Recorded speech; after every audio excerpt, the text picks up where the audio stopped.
Criminology student patay matapos nga mahulog sa tricycle kag mabungguan sa minivan.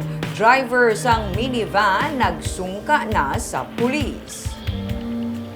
Makita pa sa sining nga CCTV video ang pagkahulog gikan sa tricycle sang 23 anyos nga criminology student nga si Ayesa Ace Abellar sa atong Nobyembre 17, 2023 sa Burgos Extension sa Barangay Estefania sa Bacolod City.